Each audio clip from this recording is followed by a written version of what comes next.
नमस्कार। नमस्कार सर। आपको बहुत सुनते हैं बात में, आपका बहुत इकोनॉमिक एडिटर हैं आप सर, बहुत बताइए सर। चलिए बहुत हमारे दो सवाल है। जी जी, दो सवाल पहले एक सवाल बताइए, फिर दूसरा सवाल का जी जवाब आपको दूसरा सवाल से पूछूंगा। जी सर, मान लीजिए हमको कैपिटल गेन हमको इस ईयर में हो रहा है, तो पिछले साल में पिछले बैक साल में हमें लॉस हो रहा है, तो उसको सेटअप हो सकता है। कि किस तरह का कैपिटल गेन, शेयर मार्केट की बात कर रहे हैं आप? लक्ष्मण जी जी जी जी जी जी मतलब शेयर मार्केट में आपको लॉस हुआ है और प्रॉफिट हुआ है, उससे पहले के लॉस को सेट ऑफ करना चाहते हैं आप? जी जी, कितना साल बैक कट हो सकता है? बिल्कुल।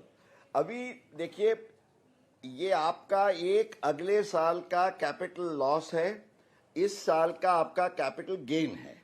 अब कैपिटल गेन के दो प्रकार होते हैं, एक शॉर्ट टर्म होता है, एक लॉन्ग टर्म होता है। ये भले शेयर का हो, जमीन मकान जायदाद किसी से भी, सोना चांदी का, उसमें कोई दिक्कत नहीं है। In fact you can set off loss और gain of any one asset against another. पर जो नियम है वो आपको ये ख्याल में रखना है कि अगर आपका आगे से कैरी फॉरवर्ड लॉस आता है, तो अगर वो लॉन्ग टर्म है तो केवल लॉन्ग टर्म कैपिटल गेन आपको जो इस साल में हुआ है उसके सामने सेट ऑफ हो सकता है। और अगर ये शॉर्ट टर्म कैपिटल लॉस है तो वो आपका शॉर्ट टर्म या लॉन्ग टर्म कोई भी लॉस गेन हो उसके सामने ये लॉस आप सेट ऑफ कर सकते हैं। लक्ष्मण जी, ये इसका नियम है। बिल्कुल, तो इसमें कोई कंफ्यूजन नहीं होना चाहिए। मुरारी जी, और कोई सवाल है?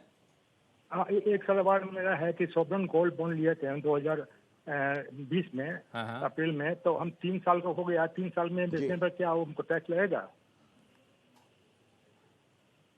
अच्छा, ये भी आपने जो एक सवाल पूछा, अच्छा पहलू है। अभी हम जो लक्ष्मण जी बात कर रहे थे कि गोल्ड बॉन्ड में 5 साल के बाद जो रिडेम्पशन वाला है तो पूरा एग्जम्पशन है। अब 3 साल के बाद जब आप सेकेंडरी मार्केट में बेचते हैं तो ये आपकी लॉन्ग टर्म कैपिटल एसेट हुई, इसलिए ये सेक्शन 112 के तहत, क्योंकि ये लिस्टेड सिक्योरिटी है, या तो आप 20% विथ इंडेक्सेशन के हिसाब से तय करिए उसका टैक्स, या 10% फ्लैट विदाउट इंडेक्सेशन के हिसाब से तय करिए। तो 3 साल के बाद और 5 साल के बीच में या तो 8 साल तक सेकेंडरी मार्केट के कोई भी सेल में ये लॉन्ग टर्म का फायदा आप जरूर ले सकते हैं भाई साहब। चलिए, तो मुझे लगता है सारी उलझनें आपकी दूर हो गई हैं। फिलहाल वक्त है छोटे से ब्रेक का। ब्रेक के बाद जानेंगे कि लीव एनकैशमेंट पर टीडीएस की क्या है बारीकियां, बताएंगे छोटे से ब्रेक के बाद।